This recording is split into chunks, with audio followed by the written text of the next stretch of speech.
疫情期間，我哋住咗間好靚嘅酒店，一直都唔記得放出嚟。呢間就係賴底島嘅 Hilton。賴底島嗰度有幾個海灘靚到揼一聲，無論係賴底橋底嘅沙灘、戀人沙灘，又或者係賴底沙灘，水清多魚，我哋都覺得好靚㗎。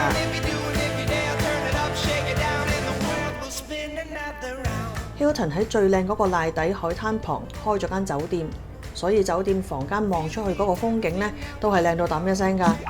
不過日本所有嘅沙灘都係屬於政府嘅，酒店最多只可以借用或者管理，公眾可以隨便進入㗎。因為沙灘唔屬於酒店， Hilton 酒店旁邊有條路仔可以去到沙灘㗎。住客去玩完之後就可以返去酒店泳池附近沖身。佢哋除咗有室外泳池之外，仲有室內泳池同埋 Jacuzzi。室外嘅泳池仲係一個無邊際嘅泳池嚟㗎。不過我哋10月嗰陣去呢，室外泳池啲水就已經開始有啲凍凍地啦。室內泳池就舒服好多。既然個海灘係屬於公眾，個個都去到，咁值唔值得俾多啲錢住呢間酒店呢？因為佢嘅價錢一啲都唔平啊！即使去到冬天，最平都要差唔多25,000 yen 一晚。如果加多一個小朋友，要加多差唔多1萬 yen。間酒店值唔值得咁貴呢？在此講明，我哋住嗰陣係疫情期間，所以咧價錢只係你哋嘅零頭啫，唔羨慕得咁多噶啦。對白係爸爸寫嘅，並不代表本人立場。呢間酒店喺2020年7月1號開幕，係一個好值得慶祝嘅日子。加拿大嘅國慶啊，仲有冇第二啲年份值得慶祝嘅呢？我就唔係好清楚啦。我哋喺10月入住嗰陣，連個停車場都未起好晒啊！入到酒店大堂都會哇一聲，因為開門之後巨型落地大玻璃就會見到個靚到揼一聲嘅海啦。酒店大堂設計本身就好 Hilton 咯。如果去過第二啲熱帶地方嘅 Hilton， 你就會明白我哋嘅意思噶啦。房間一樣4平8穩，簡單舒服，最緊要夠冷氣。沖涼浴室係一片大玻璃，沖涼嘅時候可以望到好靚嘅海。只不過你同一時間會望到幾張床，床上面嘅人亦都會望到你噶。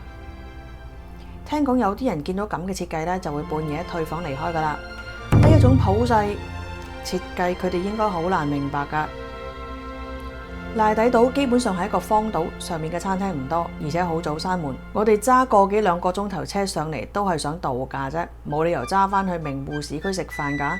所以我哋晚餐同埋早餐都喺酒店裏邊解決嘅。夜晚黑，我哋叫咗泳池旁邊嘅燒烤，係自己燒嗰隻，冇乜特別驚喜，純粹一餐晚餐咯。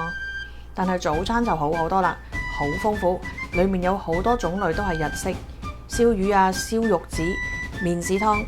嗱，呢度係沖繩，當然有沖繩嘅料理啦。媽媽就最中意佢嘅豬肉醬，用嚟搽麵包好好食。爸爸就中意佢嘅凍咖啡，飲咗好多杯。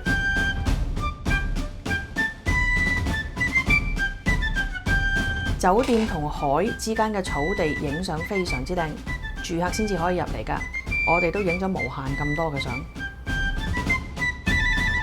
呢間酒店嘅配套好似泰國嗰啲度假酒店，沙灘泳池啦，唔錯嘅餐廳啦。基本上你入住之後呢，應該係可以盡情享受酒店裡面嘅配套，同埋出面淺藍色海水嘅沙灘㗎。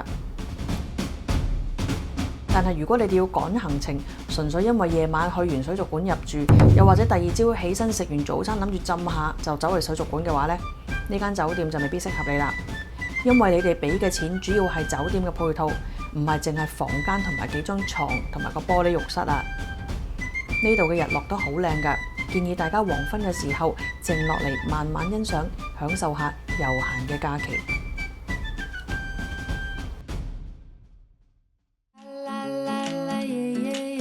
如果你唔想嚟到先知道你想去嘅鋪頭已經執咗笠，咁就快啲訂閱我哋 OK Family，記得撳埋旁邊個鐘仔啊！